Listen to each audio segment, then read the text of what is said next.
तो वहीं पाकिस्तान भले ही सीज फायर के बाद राहत महसूस कर रहा है, लेकिन यह भी डर है कि अब किसी भी वक्त स्ट्राइक हो सकती है। रावलपिंडी में हुए अटैक के बाद तो जनरल मुनीर भी टारगेट बन सकते हैं। यह बात पाकिस्तान को अब अच्छे से समझ आ गई है। आखिर कैसे, रिपोर्ट में देखिए।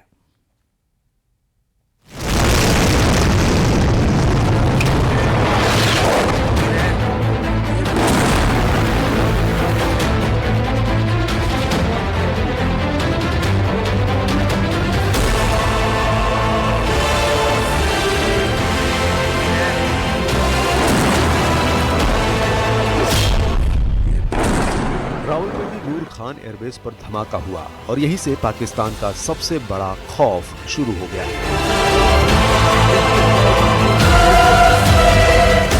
ऐसे धमाके ने बता दिया कि पाकिस्तान की लीडरशिप किसी भी वक्त खत्म की जा सकती है।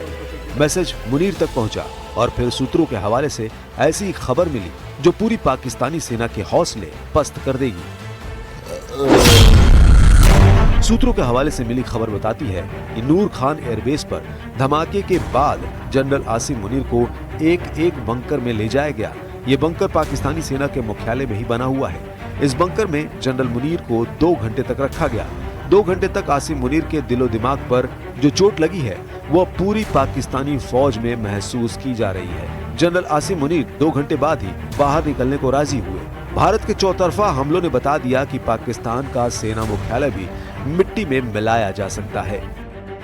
इस्लामाबाद से 10 किलोमीटर दूर नूर खान बेस पाकिस्तान की एयर मिलिट्री कमांड का हेडक्वार्टर भी है और यहीं पर भारत ने हमला करके बताया कि उसकी रेंज और नजरें कहां तक है। इस धमाके के बाद सैटेलाइट इमेज से पता चलता है कि नूर खान एयरबेस पर भारी नुकसान हुआ। ईंधन से भरे कई ट्रक भस्म हो गए। पाकिस्तान मिलिट्री का एक गोदाम भी चपेट में आया और इस धमाके के बाद मलबा रनवे तक पहुंच गया।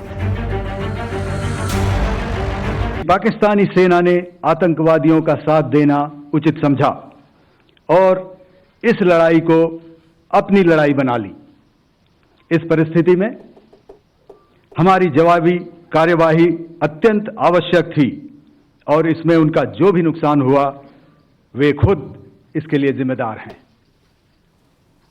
हमारी तरफ से हमारी एयर डिफेंस सिस्टम्स देश के लिए दीवार की तरह खड़ी थी और इसको भेदना दुश्मन के लिए नामुमकिन था।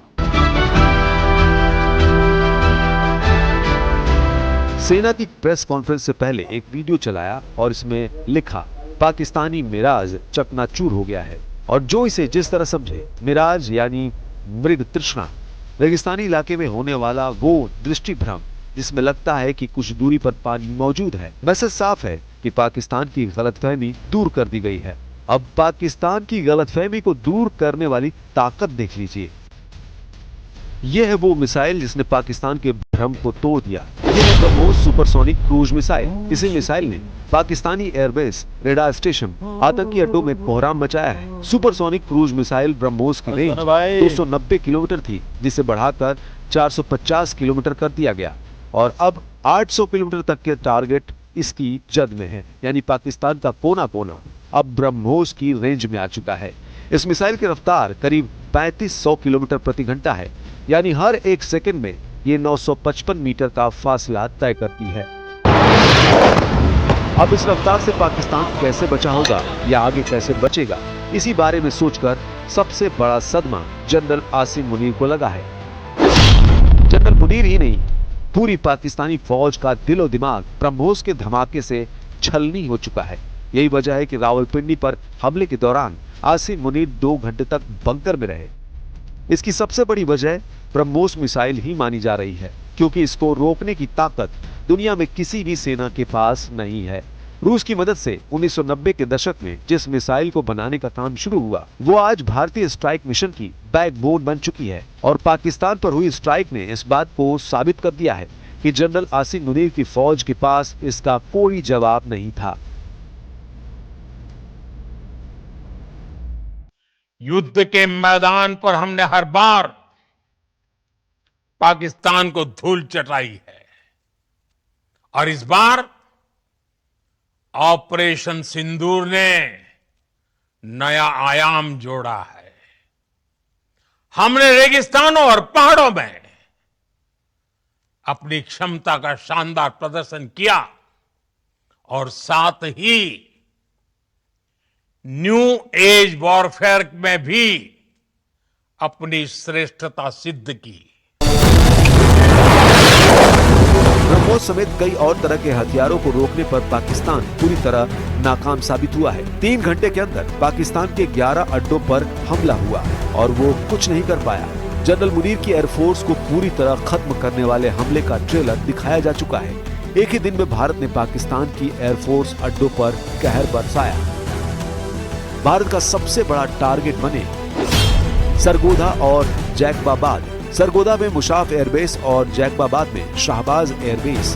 यहाँ गिरी हर मिसाइल ने आसिम मुनीर को दिन में सितारे दिखाने का काम किया है। इन दोनों अड्डों पर वो वार किया गया है कि पाकिस्तान का हर डिफेंस सिस्टम पूरी तरह हिल चुका है।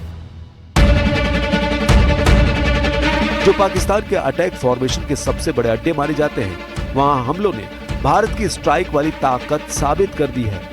आसिम मुनीर को बहुत अच्छी तरह मालूम है कि 90 घंटे के ऑपरेशन में पाकिस्तान ने क्या खोया है। भारत के हमलों का मैसेज बहुत गहरा गया है।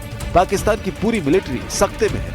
ऐसे अटैक का अंदाजा पाकिस्तान को नहीं था। भारत ने पाकिस्तान की फौज के सबसे मजबूत अड्डों पर अटैक किया है। कहां-कहां सर्जिकल स्ट्राइक।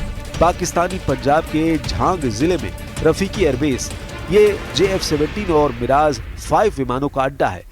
पंजाब में ही रहीम यार खान एयरबेस, जो भारत के बॉर्डर से सिर्फ 100 किलोमीटर दूर है। चकवाल जिले में मुरीद एयरबेस, जो तुर्की से मिले अटैक ड्रोन का अड्डा है। रावलपिंडी में चकलाला या नूर खान एयरबेस, यहाँ पाकिस्तान के टैंकर विमान तैनात है। सिंध के सकर में भोलरी एयरबेस, यहाँ F-16, JF-17 और साब 2000 अवाक्स विमान तैनात हैं। लाहौर के पास चुनिया एयरबेस टारगेट किया गया। ये JF-17 और मिराज जेट का अड्डा है। इसके अलावा सियालकोट के पास पसरूर में एक रेडार अड्डा उड़ा दिया गया और सियालकोट में एक हवाई अड्डे पर भी हमला किया गया है। ये एक दूसरी तरह का वॉरफेयर था and it is bound to happen. हम लोग पिछली लड़ाई, अगली जो कभी भी लड़ाई होगी, भगवान करे ना हो, लेकिन अभी यदि हुई तो ये पिछली लड़ाई की तरह नहीं होगी। हर एक लड़ाई जो है अलग तरीके से लड़ी जाती है और टेक्नोलॉजिकल एडवांसमेंट्स हो रहे हैं। हम भी उस एडवांसमेंट्स के हिस्सा हैं, हमारे एडवर्सरीज भी हिस्सा हैं। So it is a cat and mouse game and you have to be ahead of the curve to beat your adversary. Pakistan के 40 अड्डे भारत के टारगेट पर थे, लेकिन शुरुआत में 11 अड्डों पर ऐसा हमला किया है कि बाकी बचे अड्डों में दहशत फैल गई। पाकिस्तान को हुए नुकसान की तस्वीरें आपके सामने हैं, लेकिन पाकिस्तान बताना नहीं चाहता कि उसकी एयरफोर्स को कितना बड़ा झटका लगा।